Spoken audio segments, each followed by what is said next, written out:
10 months is enough time to get used to many things, even a new marriage, even a stranger stepping into the role of mother.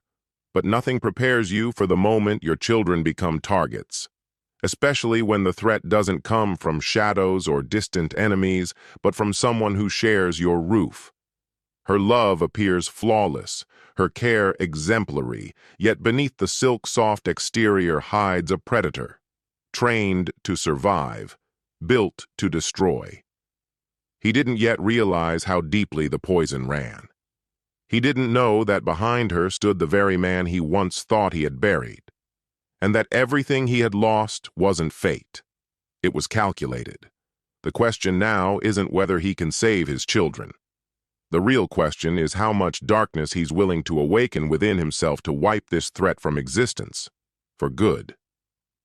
Greetings, my dear friend. I am very happy that you are watching my video, and I will be even happier if you subscribe to my channel. This will make me even happier. Let's get started. Noah Spencer stepped into his suburban Chicago home, rubbing his hands briskly to ward off the chill of an early October evening. Warmth greeted him as he entered, enveloping him in a cozy embrace far more welcoming than he'd expected. The rich aroma of lasagna, his all-time favorite, filled the air, mingling with the cheerful hum of conversation drifting from the kitchen. He lingered in the doorway, momentarily stunned by the laughter echoing through the house, a sound so rare since Rachel's passing 3 years prior. "Dad's back," Ophelia's voice called from down the hall before she emerged, her face peeking from around the corner. At 15, her sharp, perceptive eyes bore a striking resemblance to her mother's, keen, thoughtful, and recently cautiously guarded. Noah hung his coat with a faint smile easing onto his lips. "Smells like something special," he noted. "Veronica's been cooking all day," Tristan added, appearing alongside his sister. At 18, his resemblance to Noah's younger self was unmistakable, tall, broad-shouldered, with an inquisitive nature that drove him to question everything. "She even managed to help me with calculus," he admitted, his tone reluctantly appreciative. Veronica Harlow Spencer emerged from the kitchen, wiping her hands on a towel. A dusting of flour clung to her cheek, and her auburn hair was loosely tied back. They had been married for 10 months now, but Noah still found himself marveling at the fortune of finding her after the hollow years that followed Rachel's grueling battle with cancer. "You're home earlier than I expected," she remarked, leaning in to press a soft kiss to his cheek. "Wanted to surprise you," Noah replied, wrapping his arms around her waist. His gaze flicked toward his children, noting the guardedness in Tristan's eyes, the way his smile appeared more forced than genuine. Despite Veronica's efforts, his son's demeanor remained cool, polite, but never truly at ease. Ophelia, by contrast, seemed to have gradually adapted to the new family dynamic. That night, once the kids had gone to bed, Noah found Veronica in their bedroom, methodically rubbing moisturizer into her skin. "What you did today was nice," he said, loosening his tie. The kids looked genuinely happy. "I want them to be," Veronica replied, her eyes meeting his through the mirror's reflection. "They're a part of you, and by extension a part of me." She hesitated, her hands freezing mid-motion. "But Tristan, he still doesn't trust me." Noah stepped closer, placing his hands reassuringly on her shoulders. "He just needs time." Rachel was everything to him. Veronica nodded, her hand finding his. "I would never try to replace her." Her voice was steady, almost soothing. But what Noah failed to notice was the glint of something cold and calculating in her eyes as she gazed at their reflection. What he couldn't possibly know was that across town, Victor Delaney's phone had just vibrated with a new message. They're still completely unaware. Noah couldn't imagine that beneath Veronica's polished surface of kindness and devotion lay intentions that left no room for Ophelia and Tristan. To everyone else, Veronica Harlow was the ideal stepmother, caring, patient, and endlessly supportive. But behind closed doors, she was someone altogether different. I can't keep doing this, Veronica whispered into her phone, standing alone in the shadowed garden as the Spencer household prepared for Tristan's upcoming graduation. They're constantly there, always wanting something. We anticipated it wouldn't be easy. Victor Delaney's voice was calm, measured. But remember the goal, Ness. Noah Spencer's fortune exceeds 30 million. Just a little longer. 15 years earlier, Victor and Veronica had met in a Detroit foster home. Two broken kids with turbulent pasts who discovered loyalty and understanding in each other that the world had always denied them. When they aged out of the system, they made a vow. They would claim their share of the world's spoils no matter what. His kids are the obstacle, Veronica continued, her voice cooling to a sharp edge. Especially Tristan. He watches me as if he's waiting for me to slip. Inside the house, Tristan was indeed watching. From the window, he observed Veronica's intense phone conversation, noting how her features twisted with an expression she never wore when others were around. Despite his father's apparent happiness, Tristan remained unsettled by something about his stepmother. She's hiding something, Tristan told Ophelia later that night, his voice low as he sat at the edge of her bed. I saw her searching through Dad's office yesterday. When I asked her what she needed, she said she was looking for stamps. Ophelia sighed, setting her phone down. Maybe she was. Dad keeps stamps in the kitchen drawer. Everyone knows that. Not everyone pays attention to details, Tristan retorted, his frustration barely concealed. Mom would want us to protect him. What they didn't realize was that Veronica had been standing just outside the door, her expression darkening as she absorbed their conversation. Her fingers curled tightly at her sides. The next morning, Noah departed for a 3-day business trip to Boston. As soon as his car turned the corner and disappeared down the street, Veronica's demeanor shifted entirely. You both need to be home for dinner tonight, she instructed Tristan and Ophelia over breakfast, her tone steely and unyielding. We're expecting guests. I have debate practice until 6, Tristan began to explain. Cancel it, Veronica interrupted, her voice sharp and leaving no room for argument. The weight of the matter bore heavily on his father's shoulders. As Tristan drove them home that evening, his suspicions crystallized into a firm resolution. Something's not right, Liv. I need to dig into her past. Ophelia's brow creased with worry. What if you're wrong? Dad would be devastated. And if I'm right, Tristan countered, his tone steely, he could be in real danger. Neither of them grasped how close they already were to peril. Meanwhile, Veronica stood alone in the garage, her face illuminated by the harsh fluorescent light as she unscrewed the brake fluid cap on Tristan's car. A glass bottle waited below to catch the draining liquid. Victor observed her with a hardened, grim expression. Ness, are you sure about this? Manipulation is one thing, but this... They're interfering, Veronica interrupted, her voice sharp and emotionless. They're growing suspicious. We need to accelerate the plan. On the other side of town, Miles Prescott hunched over his desk, eyes locked on the glowing screen before him. As Noah's closest friend and a private investigator, he'd intended to gift a simple background check on Veronica Harlow as a wedding present, a basic, non-intrusive investigation. Yet what he uncovered compelled him to delve deeper. The gaps in her history, a 5-year void, the sequence of name changes, and her associations with wealthy older men who all suffered misfortune shortly after she entered their lives, left him deeply disturbed. He reached for his phone, dialing with urgency. Noah, he said when his friend answered, we need to talk about Veronica. Something about her doesn't add up. Rain pummeled the windshield as Tristan guided the car along the winding road away from Lake Forest College. Ophelia flicked through playlists on her phone, both of them relieved to leave the increasingly stifling atmosphere at home. Veronica's behavior had grown domineering, constantly monitoring their actions and inserting herself into every conversation with their father. Dad called earlier, Ophelia remarked, still scrolling. He's cutting his trip short, coming back tomorrow instead of Saturday. Tristan nodded, his gaze narrowed against the downpour. Good. I found some things I need to discuss with him. About Veronica. That story she told us about growing up in Seattle? It's a lie. No trace of a Veronica Harlow from those years. Ophelia shifted uncomfortably. Maybe she used a different name? That's exactly what worries me. Tristan pressed the brake as they approached a sharp turn, but the pedal sank uselessly to the floor.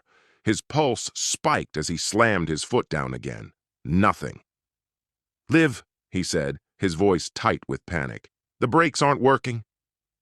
The car picked up speed down the rain-slicked road, skidding as Tristan fought to maintain control, his knuckles pale from gripping the wheel. Tristan! Ophelia shrieked as the vehicle veered off the road, smashing through the guardrail before tumbling down the embankment. Time distorted into a grotesque slow-motion chaos, shattered glass, twisted metal, the brutal force of impact as the car rolled, crashing into a tree at the base of the ravine. Elsewhere in the city, Noah Spencer stepped off his early flight, his phone buzzing with 17 missed calls. A chill gripped his chest as he listened to the first voicemail from the hospital. When he arrived at Northwestern Memorial, Veronica was already there, tears streaming down her face, her body shaking. It was awful, she sobbed against his chest. The police said the brakes failed. If they hadn't been wearing seatbelts. Noah brushed past her, his focus solely on the doctor waiting with updates. Both of his children had survived, but not without injuries. Tristan had a broken arm and a concussion, while Ophelia suffered 3 fractured ribs and a deep laceration that required surgery. Hours later, sitting by Ophelia's bedside as she slept, Noah's phone vibrated with a message from Miles Prescott. Call me. It's about Veronica. In the quiet of the hallway, Noah dialed back, his voice low and strained. This better be important, Miles. My kids are hurt. That's exactly why I'm calling, Miles replied, his tone grim. Noah, I've uncovered connections between Veronica and a man named Victor Delaney. They grew up together in foster care. Not in Seattle like she claimed. And get this, Delaney has a track record of auto repair fraud. He's worked in garages across 3 states, always leaving just after clients reported brake failures. Noah's gut twisted. You're saying this wasn't an accident? I'm saying you need to be careful, Miles cautioned. I also had a forensic expert analyze photos from the crash. The brake line wasn't worn down. It was cut, deliberately, cleanly. While Noah absorbed the chilling revelation, Veronica lingered near a vending machine down the corridor, her voice low as she spoke into her phone. It didn't work, she hissed at Victor. They survived. Now what? Now we tread carefully, Victor replied, his voice calm and calculating. If Spencer starts to suspect... He doesn't, Veronica cut him off, her gaze darting over her shoulder. He's distracted and overwhelmed. This could still work to our advantage. The kids will need time to recover, somewhere isolated. I'll suggest my uncle's lake house. What she failed to realize was that Noah had been standing just behind her, his expression carved from rage and disbelief. But he held his fury in check, choosing not to confront her. Not yet.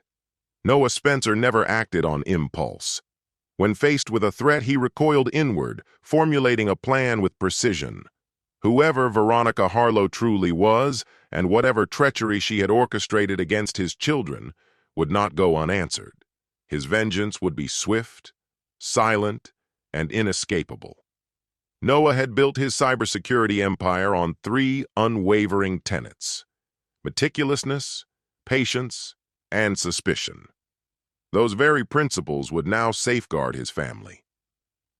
In the days following the accident, he maintained a perfect facade, playing the concerned father and loving husband with flawless devotion. He clasped Veronica's hand during hospital visits, brushed tender kisses against her forehead as she brought him coffee, and thanked her warmly for her care toward his children. Yet beneath that veneer, Noah was hunting. "I need a complete dossier on Victor Delaney," he instructed Miles Prescott, his most trusted investigator, within the cramped, document-strewn confines of Miles's downtown office. "It's all here," Miles replied, sliding a thick file across the desk. They were shuffled through 3 different foster homes together between the ages of 13 and 18. After aging out of the system, they drifted from city to city, never staying apart for long, but rarely settling in the same place. He spread out a series of photographs. "These were taken over the past year. They've been meeting consistently at a motel off Highway 41. Noah's grip tightened as he stared at images of his wife entangled in another man's embrace. The betrayal was cutting, but it was merely the beginning of her lies. "There's more," Miles continued grimly. "Before you, she ensnared 2 other wealthy men. Henry Wilkins in Phoenix died of a heart attack 6 months after marrying Veronica, though she went by Veronica Martinez then. His children from a prior marriage perished in a hiking accident only weeks before his death. Before that, there was Preston Granger in Minneapolis. A stroke took him 8 months into their marriage. His son survived a mysterious fall from a balcony, but was left paralyzed. A chill crept down Noah's spine. They're killers. Calculated. Patient."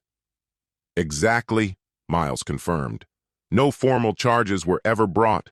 Minneapolis authorities suspected Veronica but couldn't gather enough evidence.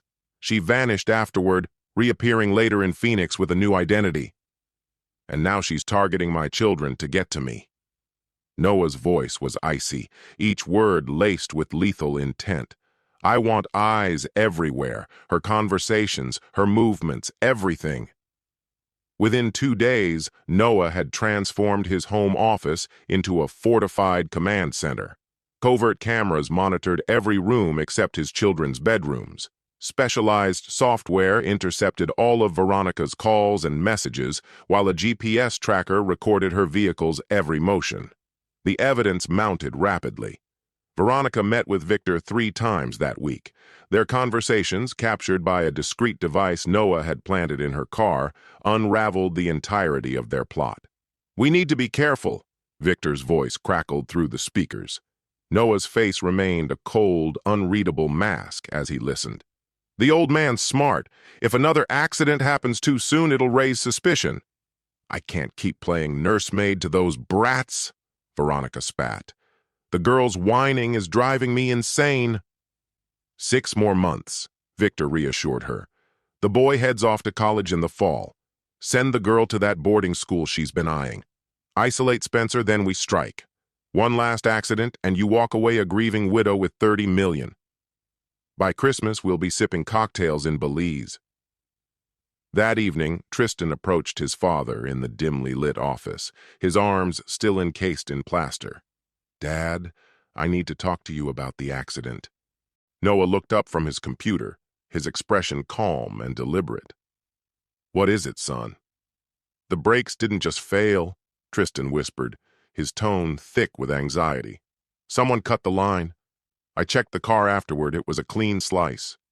He hesitated, then continued. "I think Veronica did it. I found things, proof she isn't who she claims to be." Noah nodded slowly, his expression grim. "I know, Tristan. I've been investigating her since the accident." He swiveled his laptop to reveal the live surveillance feeds. "I need you to trust me. Don't say a word to Veronica or Ophelia. Just act as if nothing's changed while you recover. Can you do that?" Tristan's eyes widened before hardening with determination. "What's the plan?" "Justice," Noah replied, his voice steady. "But first, I need to understand exactly who we're dealing with." What Noah didn't share with his son was the most chilling discovery of all. A small, unlabeled vial of a rare, undetectable poison he had found stashed in Veronica's jewelry box that very morning. A piece of paper had been slipped beneath it, bearing Tristan's name.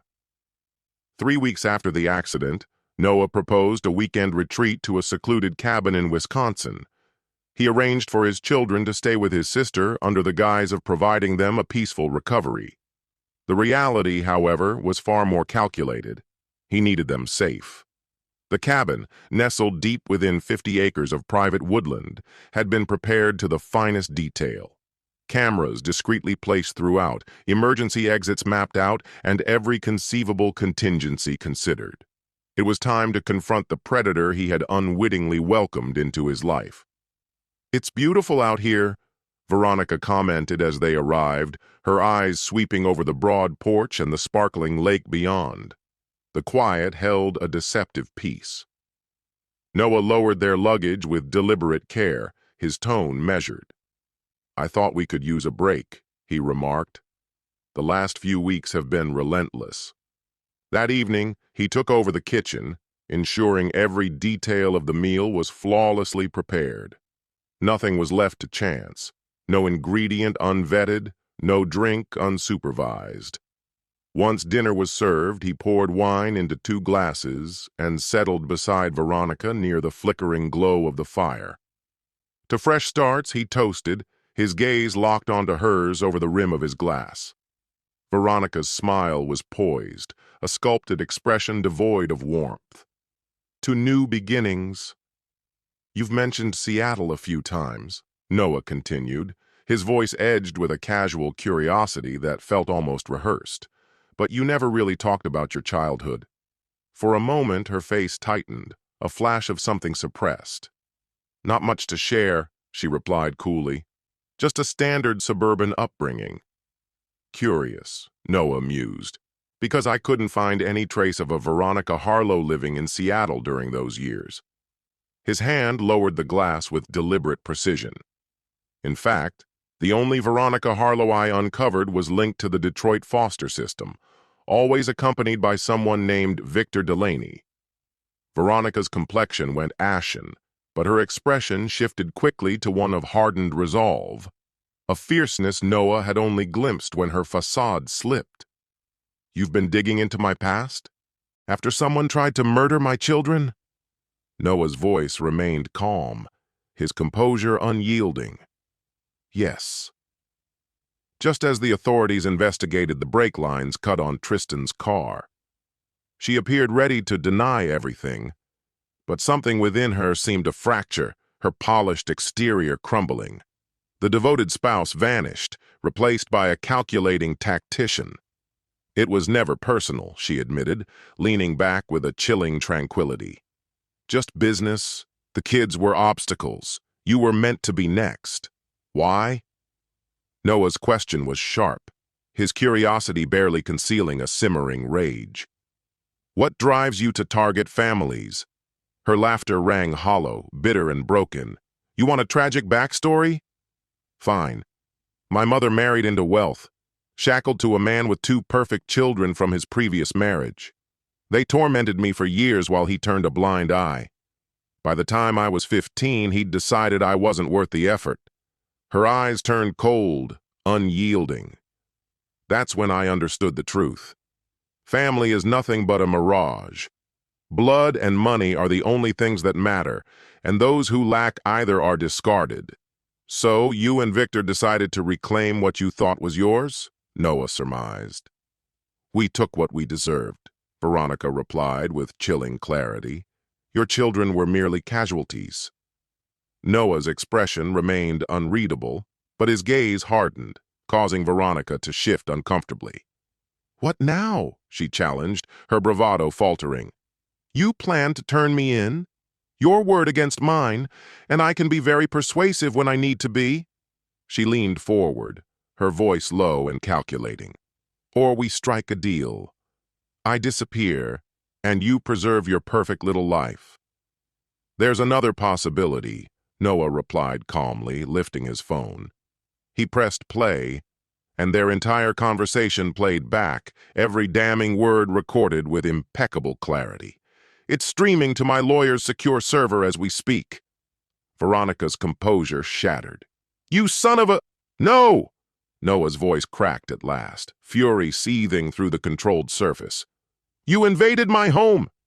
You pretended to care for my children while plotting their deaths. You preyed on my grief over Rachel to manipulate me. He rose from his seat, his movements precise and deliberate. You blame your cruelty on your childhood. Let me show you what genuine pain produces. Before Veronica could respond, the cabin door swung open. Victor Delaney stepped in, flanked by two imposing men Noah had hired for protection. "Victor!" Veronica sputtered, her voice quivering. "What's happening? Why are you here?" "Your partner was quick to cooperate once I laid out the evidence," Noah said with icy precision. 3 counts of attempted murder, conspiracy, fraud, a life sentence unless he helped me. Victor's eyes remained lowered, his shoulders slumped. "I'm sorry, Ness," he muttered. "It's over. He's got everything." The betrayal etched into Veronica's expression brought Noah no satisfaction, only a hollow sense of conclusion. Nothing could undo the damage she'd caused. As the dawn crept over the Wisconsin woods, Veronica sat rigid in a wooden chair, her wrists bound to the armrests with heavy-duty zip ties, discreet, untraceable. Recording devices continued to document every moment. Noah Spencer was nothing if not thorough. "I want the entire story," he demanded, pacing before her. "Every alias you've used, every family you've shattered, every death you're responsible for." Victor huddled in the corner, pale and trembling under the watchful eye of one guard, while the other remained stationed by the door. "This is illegal," Veronica spat, her wrists straining against their bindings.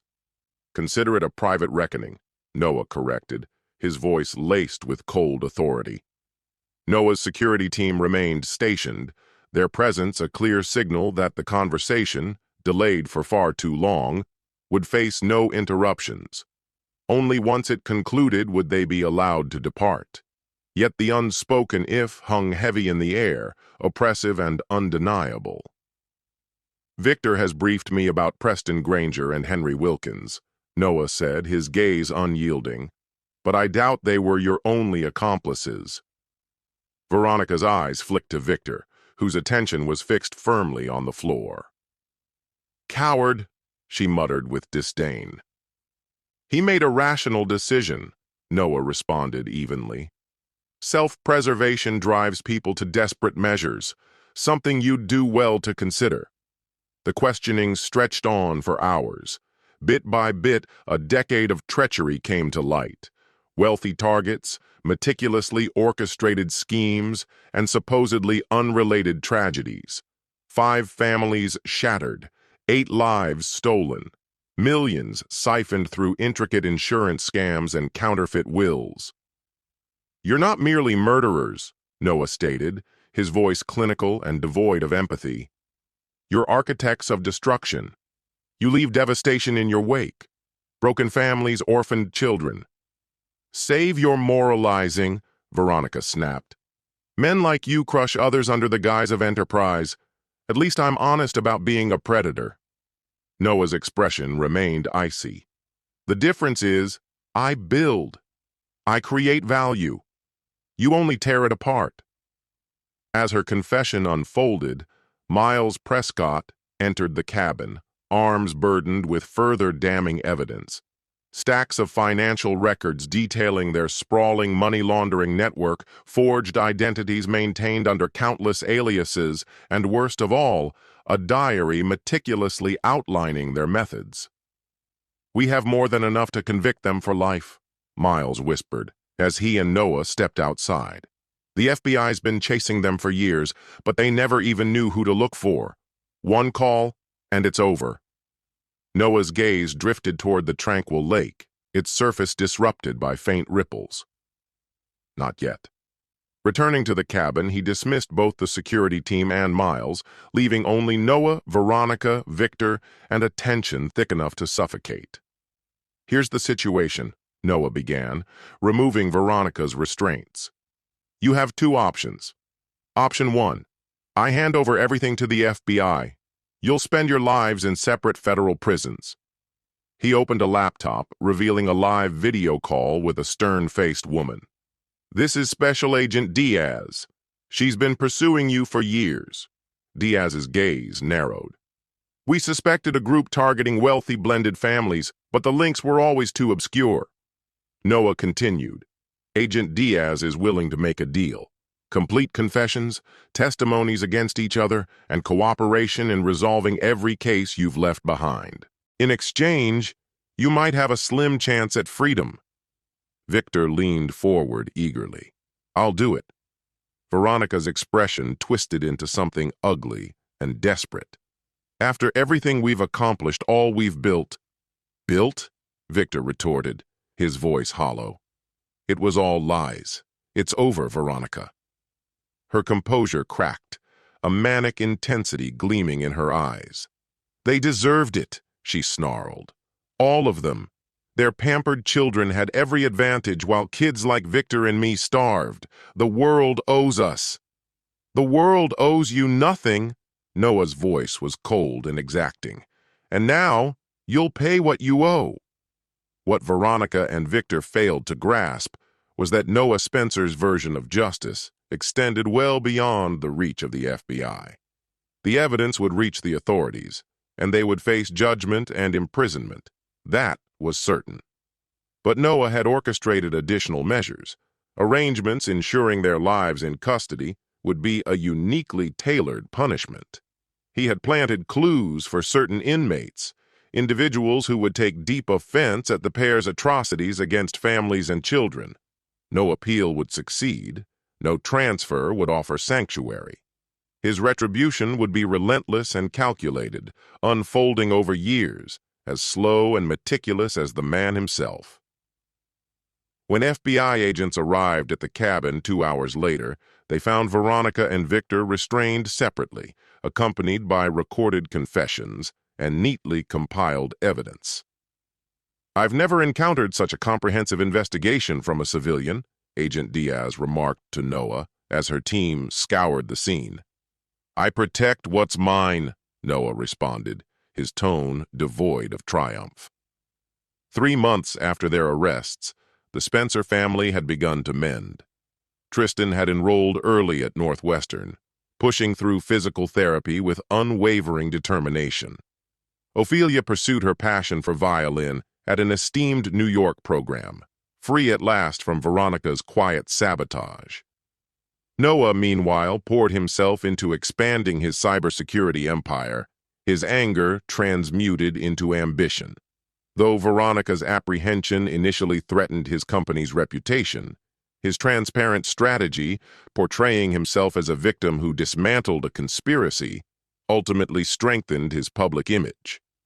One overcast September afternoon, Noah sat across from District Attorney Simmons in her immaculate office. The plea deals are finalized, Simmons said, sliding a stack of folders toward him. Victor receives 20 years with the possibility of parole after 15, provided his testimony holds. Noah corrected himself, no longer his wife, but his ex-wife. The divorce had gone through with an efficiency that bordered on unnatural. Ms. Harlow, Simmons clarified, his voice clipped, has been sentenced to several life sentences without the possibility of parole. The evidence against her was irrefutable, made even stronger by Delaney's cooperation. Noah received the news with a stony calm. And the other cases? The families who weren't heard? They're being revisited, Simmons answered. We've reached out to Preston Granger's son. He's bound to a wheelchair now, but he's prepared to testify if necessary. Instead of returning to his office, Noah drove to an unmarked building tucked away in a quiet business park. Inside, he was guided to a modest office bearing a discreet plaque, Hayden Consulting. The woman who welcomed him looked to be in her 60s, her silver hair framing sharp, calculating eyes. Rosalind Hayden had spent decades working for covert agencies most people didn't believe existed. Now, she provided her expertise to those who could afford it. Mr. Spencer, she gestured for him to sit. Here's the progress report you requested. For the next hour, Rosalind detailed the measures being implemented across various correctional facilities. Meticulous arrangements ensured that Victor and Veronica's incarceration would be especially grueling, though never overt enough to attract scrutiny or sympathy. Victor Delaney, Rosalind's voice, was detached, clinical. He's been placed in a prison where several guards have personal histories involving victims of domestic abuse. They're aware of his crimes against children. Official reports will remain flawless, but his experience will be instructive. And Veronica? Noah asked, his tone controlled. That's more complicated, Rosalind admitted. Women's prisons operate differently, but we've arranged for her to share cells with mothers, women who've lost their children or endured abuse themselves. Her reputation will follow her wherever she goes. Her smile was thin and icy. Additionally, her commissary requests will consistently go unfulfilled. Medical attention for minor ailments will be delayed. Letters will conveniently go missing. Death by 1,000 cuts, Noah murmured. Exactly, Rosalind confirmed. Nothing obvious enough to warrant a transfer, nothing she can document or protest. Just a persistent existence of discomfort and isolation. Later that evening, Noah sifted through Rosalind's reports when his phone vibrated. His son Tristan was calling. How did it go with the district attorney? Tristan asked. As expected, Noah replied. They'll never walk free again. A pause followed. Is that enough? After everything they tried to do to us? Noah hesitated, debating how much to disclose. Tristan was young, but tragedy had forced him to grow up quickly. Let's just say I've made certain arrangements to ensure their punishment fits their crimes. Good, Tristan responded without hesitation. By the way, Dad, I've been thinking about your work. I want to understand more about what you do. Maybe I could help out next summer. Pride and relief intertwined within Noah's chest. His family had endured and emerged stronger. I'd like that, son. What Noah chose not to share, what he would never reveal to his children, were the additional files locked away in Rosalind's office. Contingency plans. Because Veronica's betrayal had imparted a hard lesson. Trust was a privilege he could no longer afford, even with those he loved most. 6 months into Veronica's imprisonment, Noah received a call from Agent Diaz. We've uncovered something you need to see, she said, her voice tense. How soon can you reach the Chicago field office? 3 hours later, Noah sat in a sterile conference room, photographs scattered across the table before him. These were recovered from a storage unit registered under one of Victor's aliases, Diaz explained. The building was scheduled for demolition, and during the inventory process, our alert system flagged the name. The photos documented years of surveillance on Noah's family, well before Veronica had entered their lives. There were images of Rachel before her illness, snapshots of the children at school, and even candid shots of Noah at his workplace. They were watching us long before Rachel's death, Noah said, his voice hollow. This was premeditated. We were targeted. There's more, Diaz continued, her expression grim as she slid a folder across the table. We uncovered medical records. Your first wife's cancer treatment. Noah's eyes narrowed. What about it? There are discrepancies in her treatment regimen, Diaz said gently. Certain medications were altered during her hospital stays. Subtle modifications that wouldn't be immediately noticeable, but would have accelerated her decline. Her tone softened. Mr. Spencer, we have reason to believe that Veronica or Victor manipulated Rachel's treatment. They may have intentionally hastened her death. The room swayed around Noah. Rachel's suffering, her inexplicably rapid decline, hadn't been nature's cruelty. It had been a calculated act of malice. Noah's fists curled against the table, knuckles pale with the force of his grip. His fury was cold and razor-edged, harsher than any anger he'd known before. When he spoke, his words were strained, but unwavering. How did they breach our security? Diaz leaned in, his face a mask of cautious neutrality. During that period, Victor was employed briefly in maintenance at the hospital, Diaz explained. The investigation is ongoing, but it appears he exploited that position to gain access to the medication storage. Noah absorbed the information, his mind slicing through the turmoil of grief with merciless precision. Why us? Out of all the people they could target? Diaz's eyes lowered momentarily before he continued. This is where it gets complex. We discovered notebooks, letters, communications between Veronica and Victor spanning years. They weren't random criminals, Diaz continued.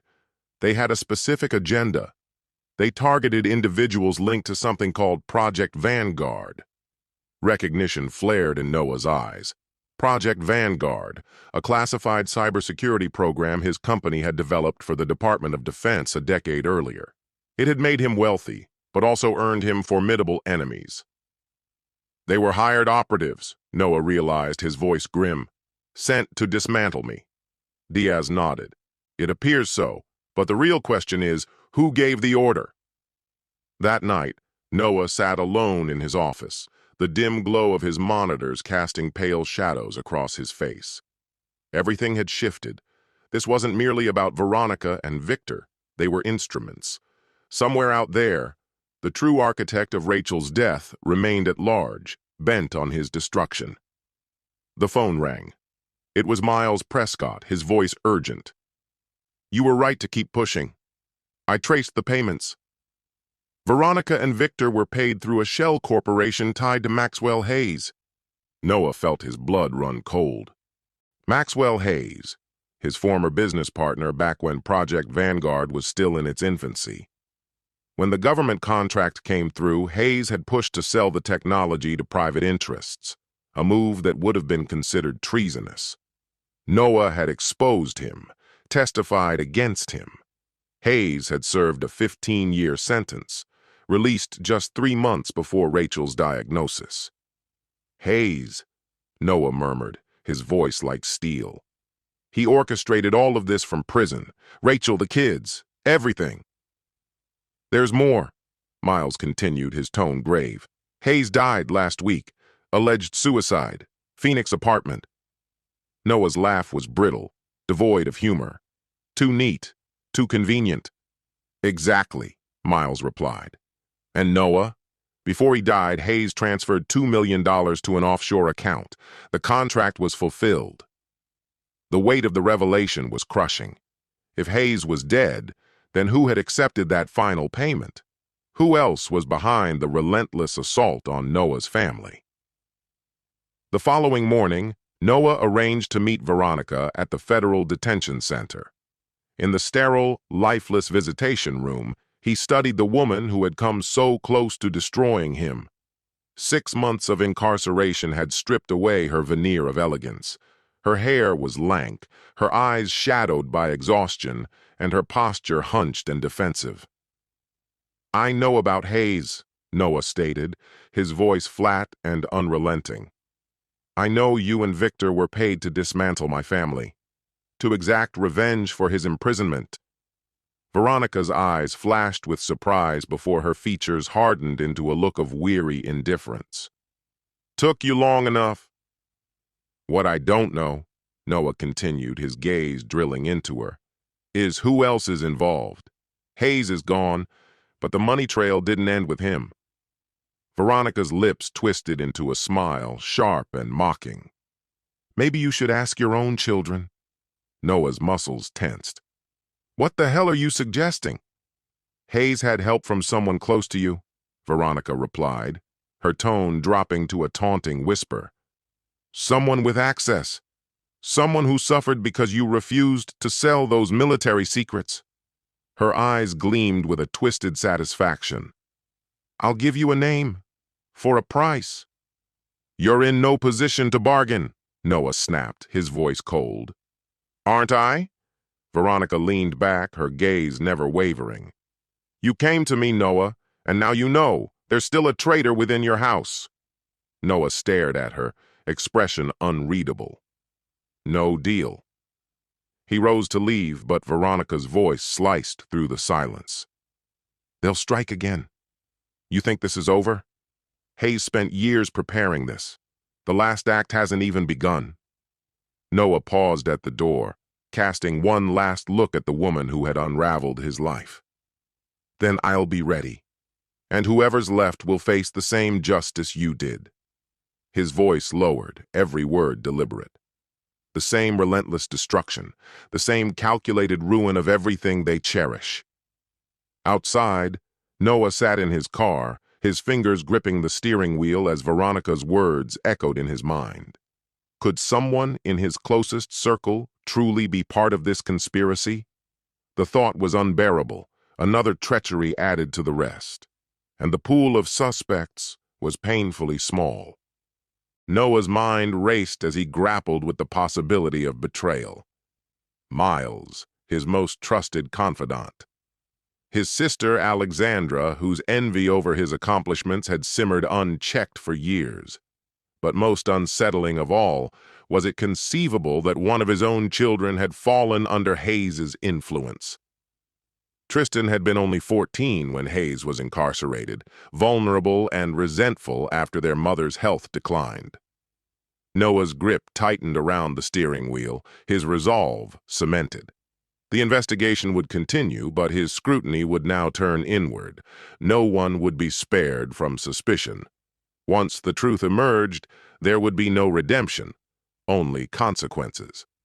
Winter had seized Chicago, enveloping the city with icy winds and hastening the arrival of darkness. 3 weeks had elapsed since his encounter with Veronica. Noah had thrown himself into the investigation with relentless precision, dissecting every connection, analyzing every transaction, scrutinizing every message involving those closest to him. Evidence surfaced gradually, pushing him toward a conclusion he had dreaded all along. "This can't be real," Noah murmured to Miles during a late-night conversation in his fortified office, the silence oppressive.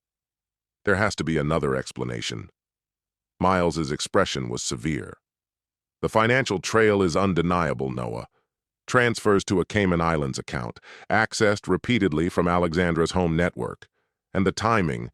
She was always around Rachel during every hospitalization when the medications were altered.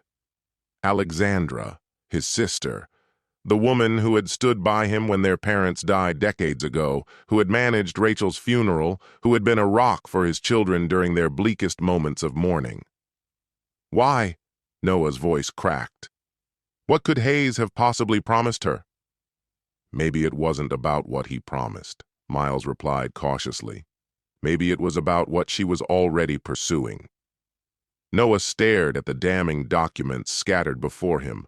Transaction records, messages, call logs, all pointing to a truth he could barely accept. Alexandra had never forgiven him for surpassing their parents' aspirations, for building something far grander than the family's original business, for being the favored son even after their father's death. Hayes had exploited that resentment from prison, planting seeds of vengeance where he found fertile ground. "She was with the kids the night of the accident," Noah whispered, his blood running cold. "She offered to watch them while Veronica and I went out for dinner." His voice hardened. She could have sabotaged Tristan's car, creating a fallback in case Veronica's plan didn't succeed. Miles's nod was grim, his face pale. Double insurance. Hayes was thorough. And now, she's practically living at your house several nights a week, helping Ophelia with her college applications. She has access to everything, Noah continued, dread clawing at his chest. Their food, their schedules, their medications. "What are you planning to do?" Miles asked softly. Noah's gaze darkened, his expression steeled. "End this. Tonight." 2 hours later, Noah sat across from Alexandra at the dining room table. The house was silent. Tristan was spending the night at a friend's place, and Ophelia was occupied with a school event. Just the two of them, steaming cups of coffee resting between their hands. "You seem to be taking better care of yourself," Alexandra commented, stirring honey into her mug. "After everything that happened with Veronica, I was worried you'd shut everyone out." "I've learned a harsh lesson about trust," Noah replied evenly, his gaze unwavering. "About seeing through the facade people present to the world." Alexandra's expression remained carefully composed. Veronica had all of us fooled. I still can't grasp that she intended to hurt the children. Yes, Veronica was a master of manipulation, Noah agreed. But deception runs deeper than that. Alexandra's hand hesitated, her spoon clinking against the porcelain. What are you trying to say? Tell me, Alexandra, when did Hayes first contact you, before or after his conviction? Silence stretched between them, heavy with the weight of old wounds left to fester. At last, Alexandra set her spoon down with deliberate calm. You always did notice too much for your own good, she said, her voice icy and unfamiliar. But not enough to see the threat that was right in front of you. Why? Noah's tone was empty. Rachel never hurt you. Neither did the kids. The children would have been fine, Alexandra snapped, her composure crumbling. Veronica's schemes were her own. I never intended for the children to suffer. My only goal was to make you feel the loss I endured, to strip away everything you had. And what exactly did you lose? Everything, Alexandra replied, her voice cracking. Father's approval, the family's legacy, the life I was meant to have. Her eyes shone with bitterness accumulated over decades. You took it all so easily, while I worked twice as hard for half the recognition. So you conspired to destroy my family, Noah said, his voice devoid of warmth. You partnered with Hayes, knowing he was a predator. You stood by while Veronica endangered my children. Alexandra's cheeks flushed, a flicker of guilt passing over her features. Rachel was already dying. I only accelerated the inevitable.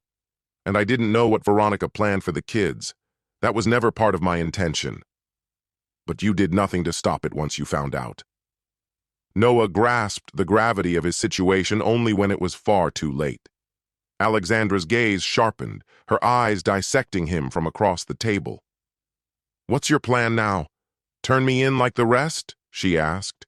Her tone cut like glass, though her familiar face remained disturbingly composed, concealing the predator she had become.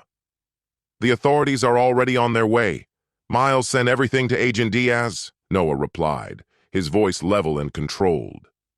Alexandra's eyes darted toward the windows, her thoughts churning, plotting an escape. You're making a mistake, Noah. I have dirt on you, she shot back. Details from Project Vanguard, facts that never saw the light of day. If I go down, you'll be dragged down with me. Her warning carried the weight of certainty, veiled in the guise of a threat. Noah met her gaze, unflinching. I've accepted that risk, he said coolly. But are you prepared for what's coming? Federal prison isn't forgiving, especially to privileged schemers who prey on the weak. Color drained from Alexandra's face, her confidence fracturing under the weight of his words. You wouldn't do this. It's already done. Just as it was with Veronica and Victor, Noah stated, his tone stripped of any empathy. Every facet of your sentence has been tailored to ensure maximum discomfort, with minimal chances for appeal or leniency. Your life won't end, Alexandra. It'll just stretch painfully long. The distant whine of sirens shattered the quiet. Alexandra's composure crumbled as reality took hold. We're family, she pleaded, her voice brittle and frayed. We were, Noah corrected, his words as unyielding as iron. Now, you're just a traitor who underestimated how far I'd go to protect what's mine. When federal agents stormed the room, Noah remained shrouded in the shadows of his study, his expression blank as they led Alexandra away in cuffs. His features betrayed nothing, no anger, no grief, only an empty calm where emotions once stirred. His phone vibrated, Ophelia's message flashing on the screen. On my way home. Everything okay? Everything's fine now, he typed back. We'll talk when you get here. A week later, the Spencer gathered at Noah's secluded lake house, the same place where he'd confronted Veronica months before. Now, reclaimed, its dark history had been buried beneath the promise of a new beginning. Tristan and Ophelia sat across from him, their faces drawn as they absorbed the truth about Alexandra's betrayal. "I still can't wrap my head around Aunt Alex being involved," Ophelia murmured, her voice strained, tears silently carving trails down her cheeks. "These years have shown me just how deep bitterness can twist someone's soul," Noah replied, "but they've also taught me resilience, strength forged from pain." He regarded his children, no longer naive but tempered by hardship. Tristan's analytical mind was sharpening, offering glimpses of the formidable leader he was becoming. Ophelia, though kinder, had developed a cautious wisdom, her compassion tempered by vigilance. "What do we do now?" Tristan asked, his tone a blend of determination and uncertainty. "Just move on?" "We rebuild," Noah answered. "Smarter, stronger, and most importantly, vigilant." His expression hardened, his resolve unbreakable. "Trust must be earned, never given freely." What Noah left unsaid, what he could never admit, was how deeply the ordeal had transformed him. Once a successful businessman and devoted father, he had emerged from the darkness altered. He had learned to counter cruelty with precision, matching the ruthlessness of those he had dismantled. To his children, he remained their protector, the father who vanquished their enemies and secured their future. But they couldn't comprehend the intricate defenses he had constructed, the layers of surveillance he had woven around their lives to shield them from unseen threats. Nor could they understand the merciless calculations that now shaped his judgments about everyone, including them. "We're going to be okay, Dad," Ophelia said softly, her hand reaching across the table to grasp his.